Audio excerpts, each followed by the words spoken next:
صداع بيجي في نص الراس أو الراس كلها. بيوصفوا المريض من شدة الألم كأن شاكوش بيخبط في دماغه، وتصنف إنه واحد من أهم الأمراض العصبية المسببة للإعاقة. النوبة الواحدة منه بتستمر من 4 ساعات ل 72 ساعة. أنا أحمد شعبان، ودي حلقة جديدة من الصيدلية.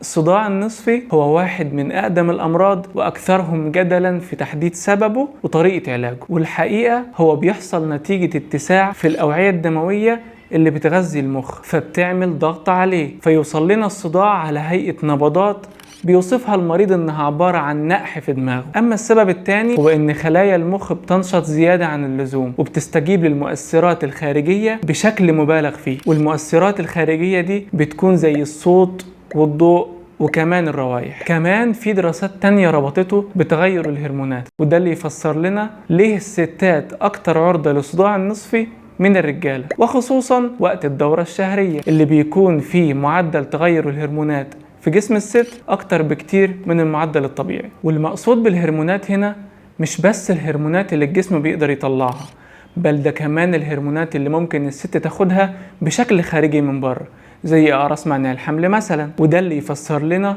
ليه الستات اللي بتتعاطى أقراص منع الحمل أكتر عرضة للصداع النصفي من الستات التانية. وبكده ممكن نلخص كل أعراض الصداع النصفي ونقول إنه عبارة عن صداع على هيئة نبضات بيكون موجود في نص الراس أو في الراس كلها، وبيكون معاه حساسية للصوت والضوء وكمان الروائح، وكمان ممكن يظهر معاهم غثيان وقيء. وعشان نفهم الصداع النصفي أكتر لازم نعرف إنه بيحصل على 4 مراحل، بس خلي بالك مش لازم ال4 كلهم يحصلوا لك. أول مرحلة وهي مرحلة الأعراض المبكرة، ودي بتكون قبل بداية نوبة الصداع النصفي بيوم أو يومين. أعراضها بتظهر على هيئة تغيرات في الحالة المزاجية وإن الشخص بس يكون موده مش مظبوط. أما تاني مرحلة وهي مرحلة هالة الصداع، والمرحلة دي ممكن تظهر مع النوبة أو قبلها، وبيكون فيها حساسية شديدة للضوء، بل إن كمان الشخص بيشوف فيها أشكال على هيئة زجزاج أو هالات سوداء، وكمان ممكن يسمع صوت صفارة مزعجة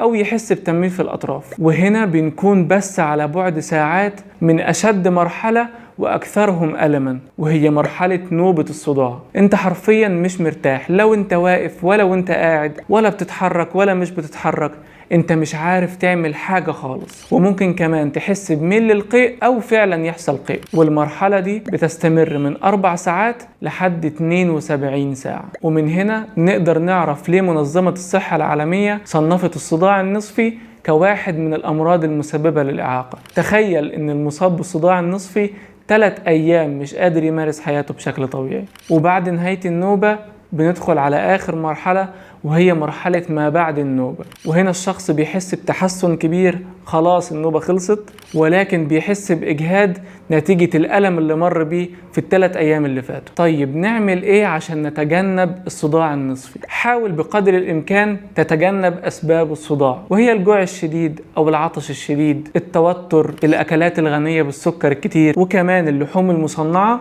والجبن الحادقة والآيس كريم والتدخين. وحاول دايما تدون أوقات حدوث النوبة وإيه الحاجات اللي عملتها قبل ما تحصل معاك النوبة، بحيث تربط ما بين الحاجات دي وما بين النوبة وتتجنبها في المرات الجاية. نيجي بقى للعلاج. مهم قوي نكون عارفين ان لحد اللحظة دي مفيش علاج شافي تماما للصداع النصفي، ولكن احنا بنحاول على قدر الامكان نقلل من شدة النوبة واعراضها. فممكن نستخدم مسكنات زي باراستامول او الاسبرين عشان نقلل من الصداع والالم اللي ناتج عن النوبة. ولكن خلي بالك لو بتحتاج تاخدهم اكتر من يومين في الاسبوع لازم تاخدهم تحت اشراف طبيب عشان تتجنب حدوث مشاكل في المعدة وكمان الكلى. تاني نوع من الأدوية وهي الأدوية من عيلة تريبتانز، والأدوية دي بتقدر تغير في مستوى السيروتونين والإشارات العصبية اللي بيطلعها المخ، وبالتالي تقدر تقلل الصداع النصفي، وموجودة في براندات كتير أشهرهم هو أميجراويست. تالت حاجة هي أدوية أصلا مش بتاعة صداع نصفي، دي أدوية بتعالج زيادة ضربات القلب أو بتعالج الاكتئاب، ولكن لقوا إن ليها فعالية في الوقاية من نوبات الصداع النصفي. وأشهرهم هو اندرال.